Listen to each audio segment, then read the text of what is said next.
والسلام على سيد المرسلين اما بعد فاعوذ بالله من الشيطان الرجيم بسم الله الرحمن الرحيم الصلاة والسلام عليك يا رسول الله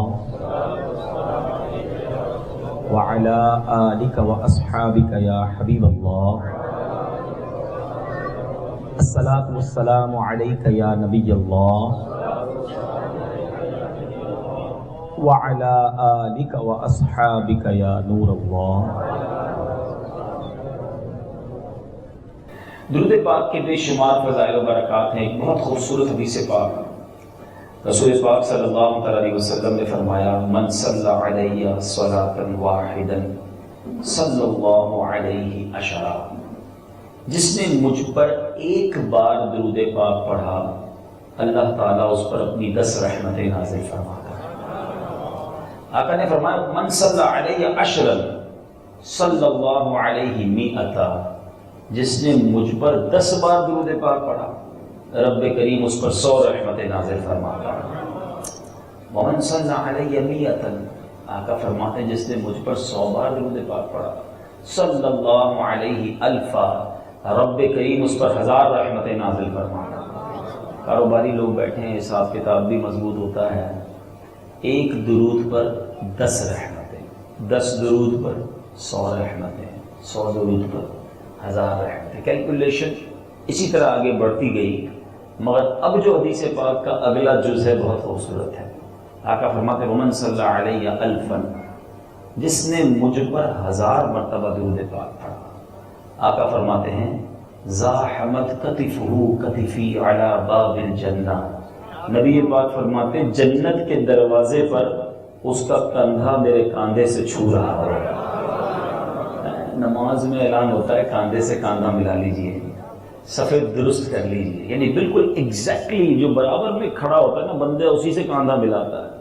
اور سچ بتاؤ ایک غلام کی تو تمنا یہ ہے کہ آقا پیچھے پیچھے بھی جنت میں لے جائیں، تو یہ بھی بڑی سعادت ہے۔ باغ جنت میں محمد مسکراتے جائیں گے، پھول رحمت کے جھڑیں گے، ہم اٹھاتے جائیں گے، اور خلد میں ہوگا ہمارا داخلہ شان سے یا رسول اللہ کا نعرہ لگاتے جائیں گے۔ تو غلام تو پیچھے پیچھے چلا جائے وہ اس کی عید ہے، مگر آقا کہتے ہیں زاحمت کتفہ کتفی علی باب الجنہ، کہ جنت کے دروازے پر اس کا کاندھا میرے کاندھے سے چھو رہا ہوگا۔ تو اب بتائیے 1000 بار درود پاک پڑھنے میں وقت کتنا لگتا ہے، انعام کتنا بڑا ہے۔ تو خدا را اپنے پورے دن کی روٹین میں جس طرح آپ نے بریک فاسٹ ٹائم، ناشتے کا وقت رکھا ہے، کاروبار کا، اسکول کا، کالج کا ٹائم رکھا ہے، لنچ ٹائم رکھا ہے، ڈنر ٹائم رکھا ہے، فیملی ٹائم رکھا ہے، ریلیکس ٹائم، آج کل تو ایک نیا ٹائم چل گیا ہے، جم ٹائم رکھا ہے، ان سارے ٹائمز کے اندر آپ کا درود ٹائم کہاں ہے، نماز ٹائم کہاں ہے، قرآن ٹائم کہاں ہے؟ ڈبل 12 گھنٹے دیے مولا نے، ہمارے پاس اللہ کی یاد کے لیے وقت نہیں، اس کے حبیب علیہ السلام کی یاد کے لیے وقت نہیں، آخرت کے لیے وقت نہیں۔ ایسا نہ کریں، اپنے شیڈیول میں، اپنے اوقات میں ضرور درود پاک کو شامل کریں۔ بمبئی میں تو ویسی ٹریفک بڑا ہے، تھوڑا سا بھی دور جانا ہو تو بڑا سارا وقت روڈ پہ گزر جاتا ہے۔ اگر یہی ٹریول ٹائم، چاہے آپ کا گاڑی میں گزرتا ہے، بائک پر گزرتا ہے، ٹرین میں گزرتا ہے، اگر اس وقت کو درود ٹائم بنا دیں، آپ اسی وقت کو ذکر ٹائم بنا دیں، تو شاید یہ ٹریول ٹائم میں بھی آپ بہت سارا درود پڑھ لیں گے، اور 2 فائدے ہوں گے۔ ایک تو درود پاک پورے ہو جائیں گے، دوسرا جدھر جدھر سے گزرتے رہیں گے وہ ساری گلیاں درود پڑھنے کی گواہ ہوتی چلی جائیں گی، سارے راستے درود پڑھنے کے گواہ بن جائیں گے۔ ہمارے بزرگان دین بڑا زبردست کام کرتے تھے۔ ایک بزرگ کے بارے میں آتا جدھر جاتے درود، جدھر جاتے اللہ کا ذکر کرتے ہوئے جاتے۔ ایک بار ایک روڈ سے گزرے، ٹرن کیا، واپس آئے، اسی روڈ سے دوبارہ گزرے۔ لوگوں نے کہا حضرت ابھی تو گزر کے گئے تھے، دوبارہ آ گئے۔ فرماتے گزر تو گیا تھا، رب کا ذکر بھول گیا تھا۔ میری تمنا ہے جدھر سے گزروں اللہ کا ذکر کرتے کرتے گزروں۔ ایک وہ لوگ تھے اور ایک آج ہم ہیں، جدھر سے گزرتے ہیں اول تو ذکر نہیں کرتے، درود نہیں پڑھتے، چلو یہ بھی نہیں کرتے، لیکن ٹریول میں گانے سنتے ہیں، میوزک سنتے ہیں، کانوں میں ہیڈ فون لگا کے اسکوٹر چلا رہے ہوتے ہیں، یعنی آپ راستے کو بھی اپنے گناہ کا گواہ کر رہے ہو۔ تو ایسا نہ کریں. کئی لوگ آپ نے دیکھا ہے گاڑیوں میں ایکسیڈنٹ ہوتے ہیں, روڈ پہ ایکسیڈنٹ ہوتے ہیں. مجھے یاد آ گیا ایک واقعہ, ایک عرب کنٹریز میں چونکہ بہت فاسٹ ٹریفک ہوتا ہے, ایک مسلمان کی گاڑی کا ایکسیڈنٹ ہوا. ایسا ایکسیڈنٹ ہوا کہ گاڑی بالکل پس گئی. گاڑی کو کاٹ کر بندے کی لاش جب نکالی گئی, جب لاش نکالی گئی تو گاڑی میں سے گانے کی آوازیں آ رہی تھیں. میوزک سنتے سنتے وہ بندہ مر گیا. مجھے آج تک یہ سمجھ نہیں آتی کہ جہاز کے اندر, آپ میں سے بہت سارے ہو سکتا ہے فریکوینٹ فلائر ہوں, ہم جب جہاز میں جاتے ہیں عجیب و غریب منظر دیکھنے کو ملتا ہے. سامنے ٹی وی کے آگے ایسا لگتا ہے بندر کو آئینہ دے دیا گیا ہے. اب ہر بندہ لگا ہوا اس کے اندر, کون سی فلم دیکھنی, کون سا ڈرامہ دیکھنا. خدا کے بندوں, 35,000 فٹ کی بلندی پہ جہاز جا رہا ہے, کلمہ پڑھو, توبہ کرو اللہ کی بارگاہ میں. آج جہاز کا حادثے میں تو بچتا ہی کوئی نہیں ہے, اتنا سینسیٹیو ٹریول ہے, اس پہ فلمیں دیکھ رہے ہیں. اچھا آپ کے یہاں کا تو نہیں پتا, ہمارے یہاں کا بھی عجیب معاملہ ہے کہ جو وطن میں شراب نہیں پیتا جہاز میں چونکہ فری ملتی ہے تو اس کو ساری شراب جہاز میں پی ڈالنی ہے. اللہ کے بندوں کیا کر رہے ہو؟ یہ راستے تم توبہ کرنے کے ہیں, اللہ کو یاد کرنے کے ہیں. اگر وقت نہیں گزر رہا تو آپ تصویر لے کے چڑھ جائیں, قرآن پاک لے کے چلے جائیں. کبھی 35,000 فٹ پہ بھی قرآن پڑھ کے دیکھ لو ہے. فَبِأَيِّ آلَاءِ رَبِّكُمَا تُكَذِّبَانِ, جب بادلوں کو دیکھتے پڑھو گے تو خود ہی آنکھوں سے آنسو باہر آ جائیں گے کہ یہ سارے مناظر آپ کی آنکھوں کے سامنے ہوں گے نا. مگر بات یہ کہ ادھر جا کر بھی رب کو ناراض کرنا ہے تو زمین بھی نہیں چھوڑنی, آسمان بھی نہیں چھوڑنا گناہ پیوا کرتے ہوئے. تو اللہ کرے کہ ہمارا یہ ذہن بن جائے. بہرحال دن بھر جتنا موقع ملے درود پاک کثرت سے پڑھتے رہیں. آئیے محبت کے ساتھ ایک بار درود پاک پڑھ لیں. صلو علی الحبیب صلی اللہ تعالی علی محمد صلی اللہ علیہ وسلم. مبارک مہینہ ہمارے درمیان ہے اور اس مہینے میں جہاں بہت ساری یادیں ہیں, سبحان اللہ. رجب المرجب ہماری میموری میں کہتے ہیں رجب عید جو گجب.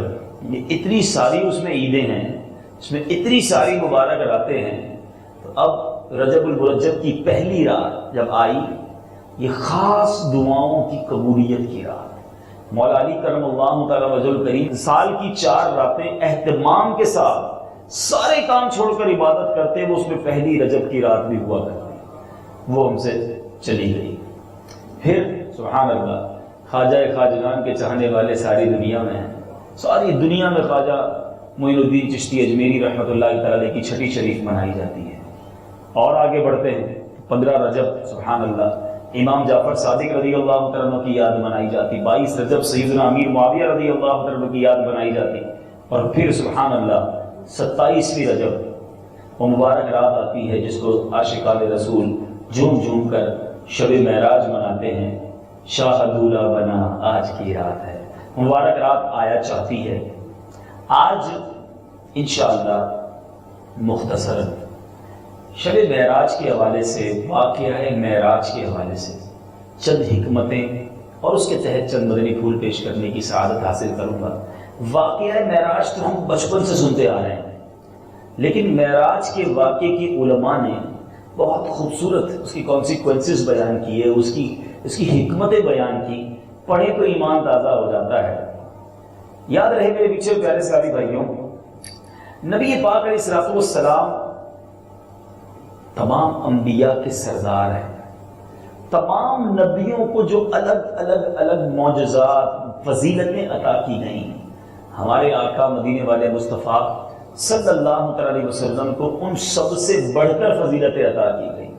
یعنی تمام انبیاء کو معجزات دیے گئے, مگر تمام انبیاء کے معجزات کا مجموعہ ان سب کو کیلکولیٹ کر کے وہ بھی اور اس کے علاوہ کچھ اسپیشلٹیز جس کو علماء خصائص کہتے ہیں, ایکسکلوسیولی سرکار دو عالم صلی اللہ علیہ وسلم کو وہ بھی عطا کیے گئے.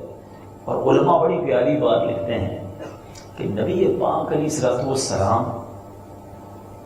کو بہت سارے معجزات ہیں. پیارے آقا کے معجزات اتنے ہیں کہ آج میری ساری رات کیا ساری زندگی ختم ہو جائے. پیارے آقا کے کمالات کو کمپائل نہیں کیا جا سکتا. اعلیٰ حضرت کا ایک شعر سمجھ لینا تو مسئلہ حل ہو جاتا ہے. اعلیٰ حضرت لکھتے ہیں سرور کہوں کہ مالک و مولا کہوں تجھے, باغ خلیل کا گل زیبا کہوں تجھے, آقا تیرے تو وصف عیب تناہی سے ہیں بری. یہ عیب تناہی کیا ہے؟ یہ بات اگر سمجھ آ جائے نا تو امام عشق و محبت سے اور پیار ہونا شروع ہو جائے گا. اعلیٰ حضرت سے محبت کے لیے اگر ان کی شاعری آپ سمجھ رہے نا تو امام عشق و محبت سے عقیدت اور بڑھ جاتی ہے. عیب تناہی. امام عشق و محبت اعلیٰ حضرت لکھتے ہیں کہ آقا آپ کے جو اوصاف ہیں نا وہ عیب تناہی سے پاک ہیں. اب عیب تناہی کو سمجھنے کے لیے ایک ایگزامپل دیتا ہوں کہ میں اگر آپ سب کے ہاتھ میں کاغذ اور قلم دے دوں اور میں کہوں کہ جس پرسنالٹی کو آپ سب سے زیادہ چاہتے ہیں, سب سے زیادہ ایڈمائر کرتے ہیں, اس کی ذرا کمالات لکھیں, اس کی خوبیاں لکھیں, تو آپ لکھتے لکھتے کسی کوئی 10 لکھے گا, کوئی 20 لکھے گا, کوئی 50 لکھ لے گا کسی کی خوبیاں, پھر اس کے بعد آپ وہ پیپر مجھے دے دیں گے یہ کمپلیٹ ہو گیا ہے.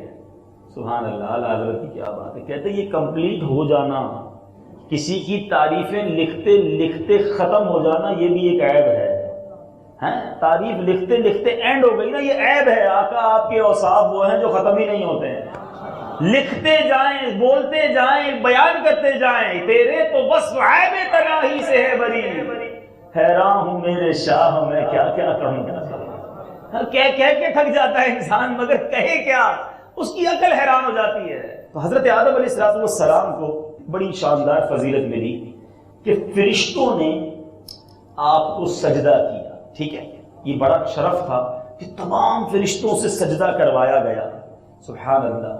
علماء کہتے ہیں کہ فرشتوں نے سجدہ کیا اللہ کے نبی کو, اور زندگی میں ایک بار کیا, ونس. مگر میرے آقا پر فرشتے بھی درود بھیجتے ہیں, رب بھی درود بھیجتا ہے. ان اللہ وملائکتہ یصلون علی النبی. جو تھوڑی سی عربی جانتے ہیں وہ سمجھتے ہیں کہ یصلون جب یہ فعل آ جائے فعل مضارع کے ساتھ, جو اب اس کا معنی یہ بن جاتا ہے کہ یہ ایک بار نہیں ہوا, یہ ایک بار درود نہیں بھیجتے. یصلون کنٹینیو ورب ہے یہ. اللہ اور اس کے فرشتے مسلسل سرکار دو عالم صلی اللہ علیہ وسلم پر درود بھیجتے ہیں. ادھر سجدہ کرا کر فضیلت دی, ادھر رب نے دی اور فرشتوں نے درود بھیج کر رحمتیں اللہ نے برسا کر نبی پاک کو بار بار ہمیشگی کے ساتھ یہ فضیلت عطا فرمائی. اور امام فخر الدین رازی تو کمال کر دیا آپ نے. آپ کیا لکھتے ہیں, سید المفسرین ہیں, چھوٹے عالم دین نہیں, سید المفسرین کہا جاتا ہے. امام فخر الدین رازی کہتے ہیں ان الملائکۃ امروا بالسجود لآدم.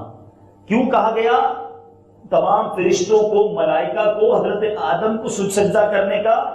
لأجل ان نور محمد فی جبہۃ آدم. کہتے ہیں حضرت آدم علیہ السلام کی پیشانی میں نور مصطفیٰ جگمگا رہا تھا. دراصل یہ سجدہ بھی سرکار کے نور کو سجدہ تھا. بہرحال تو اب پتہ یہ چلا حضرت آدم علیہ السلام کو یہ مرتبہ ملا, سجدہ کروایا گیا, آپ پر درود کنٹینیو بھجوایا جا رہا ہے. تھوڑا سا آگے چلتے ہیں. حضرت ابراہیم خلیل اللہ علیہ نبینا علیہ السلام پر آگ گلزار ہو گئی, فضیلت دی گئی کہ جب آپ کو آگ میں ڈالا گیا, خطرناک آگ تھی, مگر وہ آگ ٹھنڈی ہو گئی, آپ پر آگ نے اثر نہ کیا. وہ ابراہیم تھے, خود آگ میں ڈالے گئے. آؤ میں آپ کو کمال مصطفیٰ بتاتا صلی اللہ تعالی علیہ وسلم. امام جلال الدین سیوطی الشافعی رحمۃ اللہ تعالی علیہ خصائص کبریٰ میں لکھتے ہیں کہ حضرت سیدنا عبادہ بن عبد الصمد رضی اللہ عنہ فرماتے ہیں, ایک روز سیدنا انس بن مالک رضی اللہ عنہ کے دولت خانے پر حاضر ہوئے. آپ کی کنیز نے حکم پا کر دسترخوان بچھایا اور کھانا, ایک رومال کہا گیا وہ والا رومال لے آؤ. تو آپ کی کنیز ایک رومال لائی جس کو دھونے کی ضرورت تھی. حدیث کے الفاظ بھی کتنے پیارے ہیں, یہ نہ کہا اس پر میل ہے, کہا اس کو دھونے کی ضرورت تھی. ادب کی باتیں ہیں. تو بہرحال اب آپ نے حکم دیا کہ اس رومال کو تندور میں ڈال دو. ہمارے جس کپڑے کو دھونے کی ضرورت ہو واشنگ مشین میں ڈالتے ہیں. حضرت انس بن مالک اپنی کنیز سے کہتے ہیں کہ رومال کو جاؤ آگ میں ڈال دو. تھوڑی دیر بعد وہ رومال آگ سے نکالا گیا, صاف شفاف کلین, سارا میل جل چکا اور جو کپڑا ہے وہ صاف شفاف ہو گیا. تو حضرت ہم نے حیران ہو کر عرض کی, حضور یہ کیا راز ہے؟ رومال آگ میں گیا, جیسا گیا صاف ستھرا ہو کر ویسے واپس آ گیا, کوئی آگ نے اثر نہیں کیا. سنو حضرت انس بن مالک رضی اللہ عنہ کیا کہتے ہیں, کہتے ہیں یہ وہ رومال ہے جس سے میرے آقا علیہ السلام نے اپنا رخ انور صاف کیا تھا. میرے آقا نے اپنا چہرہ مبارک صاف کیا. جب بھی دھونے کی ضرورت پڑتی ہے ہم پانی سے نہیں, اس کو آگ سے دھو لیتے ہیں. آگ میل جلا لیتی ہے, رومال کو کوئی اثر نہیں پہنچاتی ہے. ابراہیم خلیل اللہ کو آگ میں ڈالا جائے تو آگ اثر نہ کرے، میرے آقا جس کپڑے کو مس کر لے اس کو آگ اثر نہیں کرتی ہے۔ تو اے غلاموں، کام ایسے کرنا کہ آقا سے ملاقات ہو جائے۔ جب نبی پاک سے مصافحہ ہو گیا نا، آقا نے سینے لگا لیا، تو پھر کیسے آگ ایسا کرنا ہے، پھر جہنم کی آگ سے بھی چھٹکارا مل جانا۔ ایک صحابی تھے نا، پیارے آقا علیہ السلام نے غزوے کے موقع پر لوگوں کی صفیں درست کروا رہے تھے۔ ایک صحابی کہتے ہیں یا رسول اللہ، آپ نے مجھے اپنی چھڑی سے چبویا ہے، مجھے بھی بدلہ لینا ہے۔ آپ کی چھڑی جو ہے، آپ کا عصا میرے پیٹ پہ لگا ہے، میں بھی ریونج لینا چاہتا ہوں۔ سارے صحابہ کام کرے کہ یہ کیا کہہ رہا ہے؟ پیارے آقا نے فرمایا آؤ مجھ سے تم بدلہ لے لو۔ کہتے نہیں، جس وقت آپ نے چھڑی چبوئی تھی میرے پیٹ پہ کرتا نہیں تھا، آپ کے پیٹ پہ کرتا ہے۔ سرکار دو عالم صلی اللہ علیہ وسلم کا کرتا مبارک اوپر کیا، صحابہ کام گئے کہ کیا کر رہا ہے؟ پیارے آقا علیہ السلام سے بدلہ بھی لینا ہے، کرتا بھی اونچا کروا رہا ہے۔ اللہ اللہ، ادھر نبی پاک نے کرتا اونچا کیا، ادھر جا کے صحابی پیارے آقا سے چمٹ گئے، اپنا جسم نبی پاک کے جسم سے مس کر لیا، خوب چوما۔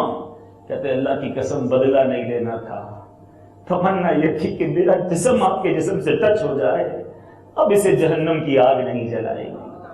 تو یہ ہے میرے آقا حضرت ابراہیم خلیل اللہ کا بڑا مقام ہے، مگر سبحان اللہ میرے آقا کی کیا شان ہے۔ اعلیٰ حضرت لکھتے ہیں نا، وہ جہنم میں گیا جو ان سے مستغنی ہوا، وہ جہنم میں گیا جو ان سے مستغنی ہوا، ہے خلیل اللہ کو حاجت رسول اللہ کی۔ بہرحال آگے چلتے ہیں، سنتے چاہیے اور جھومتے جائیے۔ حضرت عیسیٰ علیہ السلام نے مردوں کو زندہ فرمایا، بڑا کمال ہے، اللہ نے یہ معجزہ عطا فرمایا۔ میرے آقا حضرت جابر رضی اللہ عنہ کی دعوت میں تشریف لے گئے تھے، حدیث کی کتابوں میں یہ واقعہ موجود ہے، اور وہاں نبی پاک علیہ السلام نے حضرت جابر رضی اللہ عنہ کے 2 بیٹوں کو زندہ فرمایا۔ اور کیسے زندہ کرتے تھے میرے آقا، امام عشق و محبت تو کمال کر دیتے نا۔ کہتے آقا ایک دل ہمارا کیا ہے، آزار اس کا کتنا ہے۔ بڑی خوبصورت بات ہے، سمجھ آ جائے تو یہ شعر بہت پیارا ہے۔ کہتے آقا یہ میرا دل مردہ ضرور ہے، لیکن میرے دل کی حیثیت کوئی نہیں ہے، اس کے لیے آپ کے لیے کوئی بڑا کام نہیں ہے، اس کا آزار کوئی نہیں ہے۔ ایک دل ہمارا کیا ہے، آزار اس کا کتنا۔ آقا تم نے تو چلتے پھرتے مردے جلا دیے، آپ تو چلتے پھرتے مردے زندہ کر دیتے تھے، اس مردہ دل کو بھی نگاہ کر کے زندہ فرما دیجیے۔ حضرت عیسیٰ نے مردے زندہ کیے، میرے آقا نے بھی حضرت جابر رضی اللہ عنہ کے بچوں کو زندہ فرمایا۔ اور آگے چلیے، حضرت یوشع بن نون، آپ کا کمال یہ تھا کہ آپ نے اللہ سے دعا کی تو سورج رکوا دیا تھا۔ یہ آپ کو معجزہ دیا گیا کہ ایک بار قوم جبارین سے جنگ جاری تھی تو آپ نے سورج کو حکم دیا، وہ اپنی جگہ رک گیا، گویا کائنات کی جو رفتار تھی، سورج کی رفتار تھی، وہ رک چکی تھی، سورج رک گیا۔ اور پھر جب آپ نے حکم دیا، وہ جنگ ختم ہوئی، جب جا کے سورج جو ہے وہ غروب ہوا، میرے آقا علیہ السلام نے 1 سے زائد مرتبہ سورج کو حکم دیا، سورج اپنی جگہ پر ٹھہرا۔ ارے یہ تو کیا ہی کیا، میرے آقا نے دعا کر کے سورج کو واپس بھی پلٹا دیا، اشارے سے چاند چیر دیا۔ امام اہل سنت لکھتے ہیں نا، اشارے سے چاند چیر دیا، چھپے ہوئے خور کو پھیر دیا، گئے ہوئے دن کو عصر کیا، یہ تاب و تمام تمہارے لیے۔ بہرحال میرے پیچھے اسلامی بھائیوں، میں صرف بہت تیزی کے ساتھ، ورنہ معجزات اور کمپیریٹیولی بات کی جائے تو بہت کچھ بات کی جا سکتی ہے، لیکن میں بتاتا چلا جا رہا ہوں کیا بات ہے میرے آقا کی۔ اور یہ ساری بات سمجھنے کے لیے امام عشق و محبت کا ایک اور بڑا پیارا شعر ہے، بڑی پیاری بات کمپائل کر دیتے ہیں۔ وہ خدا نے ہے مرتبہ تجھ کو دیا، آقا وہ خدا نے ہے مرتبہ تجھ کو دیا، نہ کسی کو ملے نہ کسی کو ملا، کہ کلام مجید نے کھائی شہا، تیرے شہر و کلام و بقا کی قسم، تیرا مسند راز عرش بری، تیرا محرم راز روح امین، تو ہی سرور ہر دو جہاں ہے شہا، تیرا مثل نہیں ہے خدا کی قسم۔ نبی پاک کا کوئی مثل نہیں ہے، پیارے آقا کو سب سے عرفہ و اعلیٰ بنایا اور بے شمار کمالات سے نوازا۔ اے میرے پیچھے اسلامی بھائیوں، اب حضرت موسیٰ علیہ السلام، آپ نے اپنا عصا جب زمین پر مارا، 12 چشمے جاری کر دیے، پتھر سے پانی کو جاری کیا، بڑا زبردست معجزہ تھا۔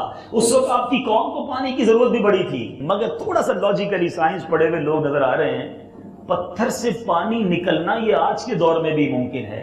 آبشار نکلتے ہیں، پہاڑوں سے ہم نے دیکھا چشمے بہتے ہیں۔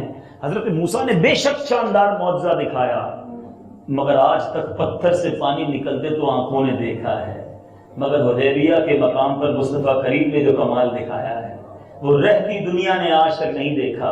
1500 کے قریب صحابہ ہیں، صحابہ عرض کرتے یا رسول اللہ پانی نہیں ہے، نہ پینے کو پانی نہ وضو کو پانی ہے، جانور بھی پیاسے۔ صحابہ بھی کمال کے لوگ تھے، جو چاہیے ہوتا نبی کے پاک کے پاس ہی چلے جاتے تھے، کہیں اور نہیں جاتے تھے۔ یا رسول اللہ پانی نہیں ہے، نبی پاک نے بھی نہیں فرمایا اللہ سے مانگو، میرے آقا کے پاس صحابہ جاتے، دیکھ لو صحابہ کا عقیدہ کیا ہے۔ بہرحال ارے آقا نے فرمایا ایسا کرو برتن میں جتنا پانی جمع ہوتا بھر کے لے۔ سارے صحابہ نے اپنی چھاگلیں، اپنے تھرموس کہہ لیں، اس زمانے میں جو بھی برتن تھے سارے اونڈے لے۔ روایت کے الفاظ ہیں اتنا پانی جمع ہوا کہ ایک برتن بھی پورا نہیں بھرا، دیٹس اٹ، ختم۔ اللہ غنی، نبی پاک نے پتھر سے پانی نہیں نکالا، سرکار علیہ الصلوۃ والسلام نے اپنا مبارک ہاتھ اس برتن میں ڈال دیا اور 5 انگلیوں سے پانی کے وہ فوارے جاری ہوئے۔ 1500 صحابہ، 5-10 صحابہ نہیں تھے۔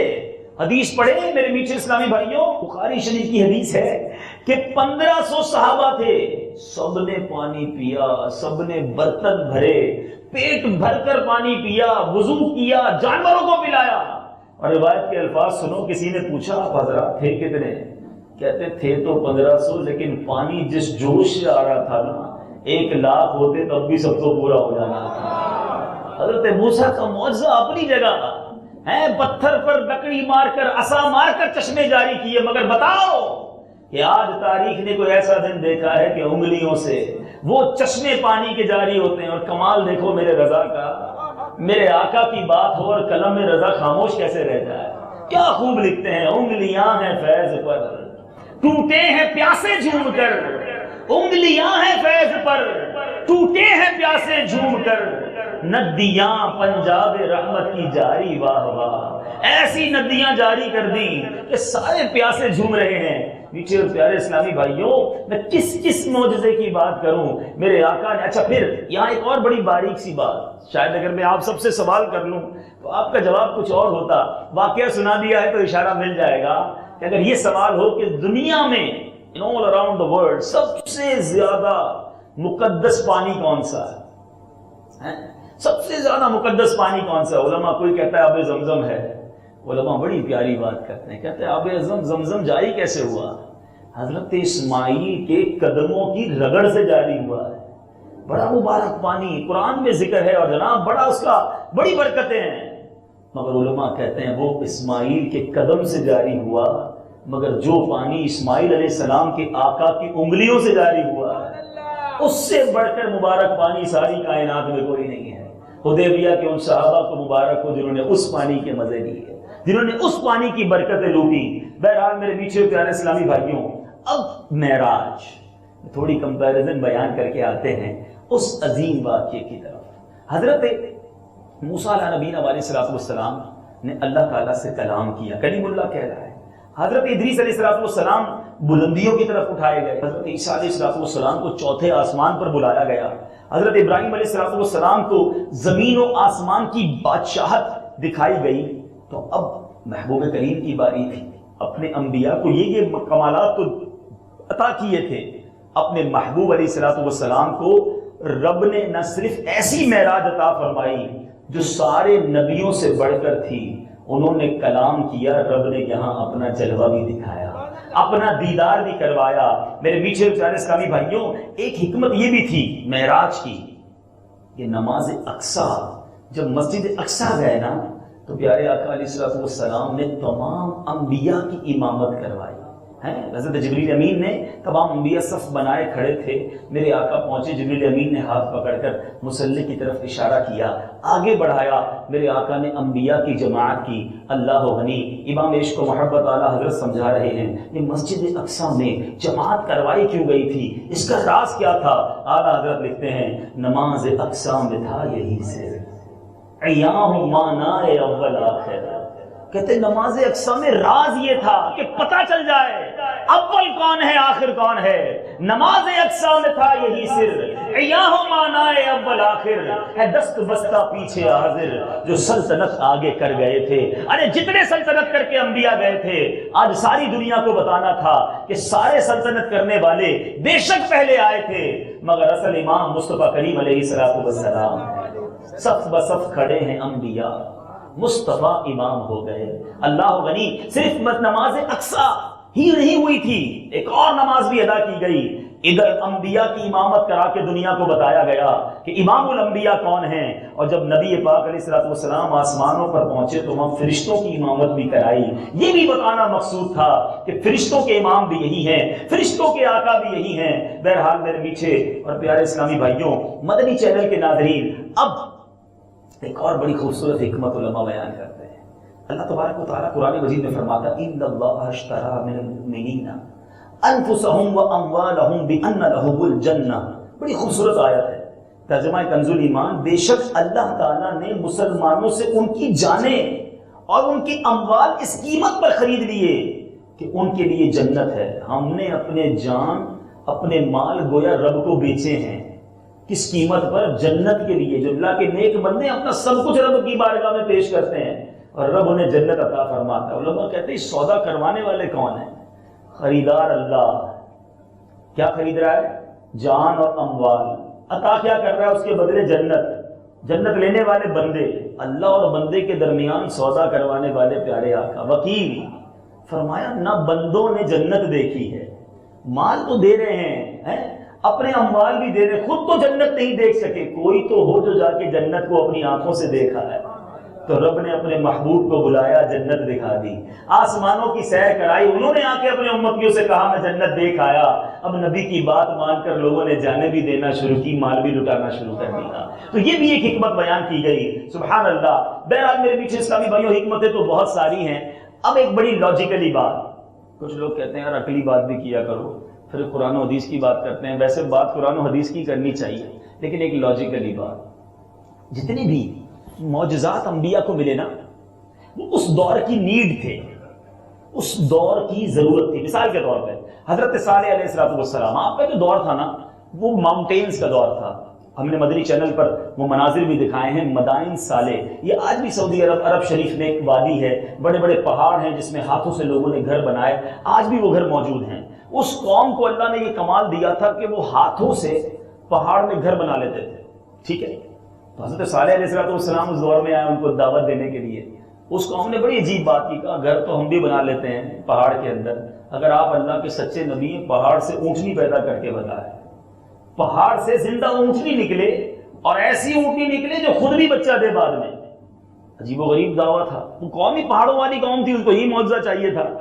آپ نے اللہ کے حکم سے پہاڑ کو اشارہ کیا، پہاڑ شک ہوا، اونٹنی بھی نکلی، بعد میں اس اونٹنی نے بچہ بھی دیا. انہوں نے نہ ماننا تھا نہ مانا، جنہوں نے ماننا تھا مانا. حضرت عیسیٰ علیہ السلام کا دور آیا.